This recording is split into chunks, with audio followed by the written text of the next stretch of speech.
अंग्रेजी का काफ़ी अधिक बोलचाल होती है, तो उनके विरोध के फलस्वरूप फिर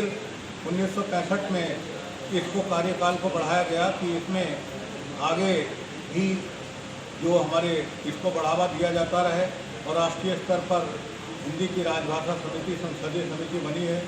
जो भारतवर्ष के विभिन्न संस्थानों में जाके उसकी प्रगति की व्याख्या करती है और अनुमोदन करती है कि किस प्रकार से हिंदी को एक आदेश प्राप्त हुआ। उसी के तहत मैं आपको इसके बारे में चर्चा करना चाहता हूँ। आप जानते हैं कि ये जो हमारी संस्था है, ये लगभग आज जैसा कि आप जानते हैं कि एक बहुत ही ऐतिहासिक कार्य के लिए हम सभी यहाँ पर एकत्रित हुए हैं और आप पत्रकार बंधुओं के माध्यम से इस हिंदी साहित्य भारती के हमारे माननीय अध्यक्ष जी डॉक्टर रविंद्र शुक्ला, वो आज दिल्ली में इसी प्रकार का एक प्रेस कॉन्फ्रेंस आयोजन कर रहे हैं। इसलिए आज वो यहाँ पर 11 जुलाई 2021 को एक बहुत ही ऐतिहासिक दिन है, जब हम हिंदी साहित्य भारती की कार्यकारिणी का राष्ट्रीय और अंतर्राष्ट्रीय स्तर पर गठन कर उसका विधिवत अनाउंसमेंट कर रहे हैं। और इसके साथ ही साथ ये कि 32 विश्व के देशों में हिंदी साहित्य भारती की कार्यकारिणी गठित की जा चुकी है और एक साथ इसी प्रकार की इसी समय प्रेस कॉन्फ्रेंस की जा रही है, जिसके बारे में हिंदी के बारे में एक राष्ट्रीय और अंतर्राष्ट्रीय स्तर पर इसको पहचान दिलाना और हिंदी भाषा को एक बहुमूल्य भाषा बनाने हेतु इसका जो कार्यक्रम है उसको सुनिश्चित करना। ये हमारे जो कार्यक्रम है राष्ट्रीय स्तर पर, ये हमारे लगभग एक साल से पिछले वर्ष ये गठित की गई थी 2020 में जुलाई में, और लगभग एक वर्ष हो गया है। और एक वर्ष में इसमें कई कार्यक्रम हुए हैं, जिसमें हमारे प्रमुख साहित्यकार हैं, कवि हैं, हिंदी प्रेमी हैं, उनको एक मंच पर लाकर एक ऐसा मंच प्रदान करना है जहां पर वो अपनी प्रतिभाओं को उजागर कर सकें। इसमें जो हमारे अतीत में बहुत सारे ऐसे कवि हैं जिनकी जानकारी नहीं है, प्रतिष्ठित है, उनको एक मंच पर लाना, उनको मंच प्रदान करना, और जो वर्तमान में अच्छा कार्य कर रहे हैं हिंदी साहित्य में, उनसे जुड़े हुए हैं, उनके व्यक्तित्व के बारे में, उनके कृतित्व के बारे में, उनमें साप्ताहिक उस पर चर्चा करना। और ये पूरे हमारे न केवल भारतवर्ष में अपितु 32 देशों में इसको लगातार सुना जा रहा है। और ये एक बहुत ही महत्वपूर्ण संस्था बन गई है, जिसके हमारे अध्यक्ष माननीय डॉक्टर रविंद्र शुक्ल जी हैं, जो कि झांसी से ही इस संस्था को पूरे एक तरीके से विश्व में स्थापित करने का प्रयास किया जा रहा है। सभी कमेटी अंतर्राष्ट्रीय राष्ट्रीय स्तर पर बन गई हैं और इसमें मार्गदर्शक मंडल में हमारे बहुत से प्रतिष्ठित व्यक्ति हैं, जिसमें भूतपूर्व हमारे राज्यपाल, कुलपति और बहुत साहित्यकार और हमारे बहुत सारे महापुरुष इसमें ऐसे जो हमारे भारतवर्ष की संस्कृति में जिनका बहुत योगदान है, उनको सम्मिलित किया गया है। तो इस प्रकार से ये संस्था भविष्य में भी अंतर्राष्ट्रीय स्तर पर कई आयोजन करके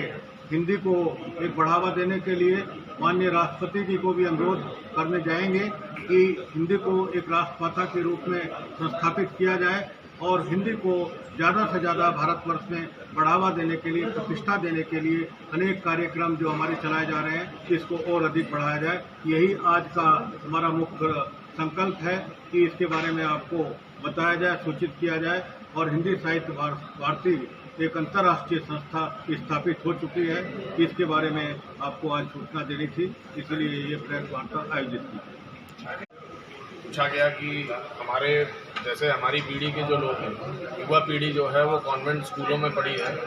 और ये एक तरीके का हम लोगों के लिए चैलेंज है। इस संस्था का उद्देश्य ही यही है कि आप जितने बड़े देश देखेंगे, विकसित देश देखिए, कोई भी विकसित देश है, जैसे आप अमेरिका को लीजिए,